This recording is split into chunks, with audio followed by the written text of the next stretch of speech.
ఇంకా ఆశ్చర్యం ఏమంటే ఒక్క అరపైసా పని కూడా చేయకుండా అదే పాలమూరు రంగారెడ్డి ఎత్తిపోతల పథకానికి ఆయన మామగారు పిల్లనిచ్చిన మామగారు జైపాల్ రెడ్డి గారు పేరు పెట్టుకున్నారు.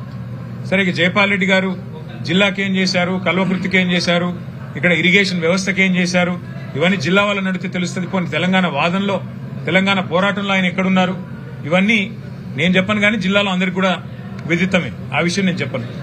కానీ ఇవాళ జైపాల్ రెడ్డి గారు పేరు పెట్టుకున్న ప్రాజెక్టుకి కూడా ఒక రూపాయి కేటాయించకుండా ఆ ప్రాజెక్టును పడావు పెట్టి ఆ ప్రాజెక్టును పూర్తి చేయకుండా పాలమూరును ఎండబెడుతున్నది, పాలమూరు నోట మట్టి కొడుతున్నది ఖచ్చితంగా పాలమూరు బిడ్డగా చెప్పుకునే రేవంత్ రెడ్డి గారు అనే మాట చెప్పక తప్పదు.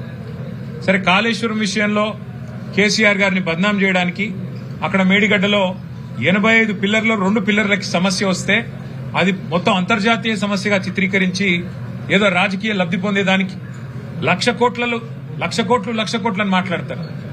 ఆయన మామగారు స్వయంగా పద్మారెడ్డి గారు చెప్పినారు, అది 93,000 కోట్లు 94,000 కోట్లు ఖర్చైన ప్రాజెక్టులో 1,00,000 కోట్ల కుంభకోణం ఎట్లయితుంది, ఇది రాజకీయం తప్ప ఇంకోటి కాదు అని వాళ్ళ మామగారు చెప్పినా దాని మాట వినరు.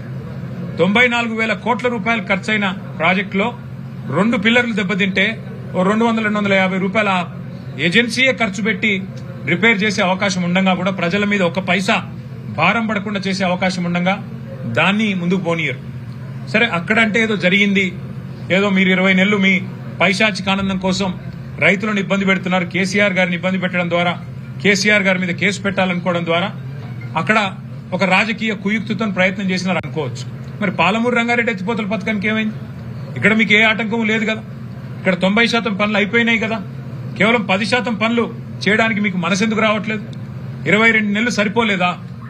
22 నెలల్లో మీరు డబ్బులు కేటాయించి పాలమూరు రంగారెడ్డి ఎత్తిపోతల పథకానికి శ్రీకారం చుట్టడానికి మీకు మనసు రావడం లేదా రేవంత్ రెడ్డి గారని మేము అడుగుతా ఉన్నాం. తప్పకుండా జిల్లా ప్రజలను చైతన్యవంతం చేసే దిశగా ఆలోచన చేస్తాం పార్టీగా. ఈ జిల్లా నాయకత్వం కూడా వారు కూడా ఇప్పటిదాకా నాకు చెప్తా ఉన్నారు ఏ రకమైన పరిస్థితులు ఉన్నాయి జిల్లాలో. నాయకుల మీద కేసులు పెట్టడం, మా దేవరకద్రలో ఒక మండల పార్టీ ప్రెసిడెంట్ మీద ఒక లేని కేసు పెట్టి జైలుకు పంపించి పార్టీ మారితే కేసు తీసేస్తాం, పార్టీ మారకపోతే జైలుకు పంపుతాం అని బెదిరించడం, వ్యాపారాలు చేసుకునే చిన్న వ్యాపారాలు చేసుకునే నాయకుల మీద వాళ్ళ క్రషర్లు ముయించడం, వాళ్ళ వ్యాపారాల మీద పడి జీఎస్టీ వాళ్ళని వేధించడం, పోలీసులను పంపించి వేధించడం, ఈ రకంగా ఒక చౌకబారు రాజకీయం ఇవాళ ఈ జిల్లాలో కూడా జరుగుతూ ఉన్నది. మరి పాలమూరు బిడ్డగా చెప్పుకునే రేవంత్ రెడ్డి గారు ఇకనైనా కళ్ళు తెరిచి నిద్రలోంచి లేచి బయటికి వచ్చి మీరు వెంటనే పాలమూరు రంగారెడ్డి ఎత్తిపోతల పథకాన్ని సత్వరమే పూర్తి చేయాలి. 10% మిగిలింది, 90 పైసల పని అయిపోయింది, 10 పైసల పని ఉంది. ఇది పూర్తి చేస్తే డెఫినెట్ గా జిల్లా రైతాంగం గాని మేం గాని అభినందిస్తాము. లేని పక్షంలో తప్పకుండా మిమ్మల్ని అభిశంసిస్తాము, ప్రజల తరఫున మిమ్మల్ని ఎండగడతాము, ప్రజల తరఫున నిలదీస్తామని చెప్పి వారిని హెచ్చరిస్తూ ఈరోజు మరి అనుకోకుండా వచ్చిన కార్యక్రమం ఇది.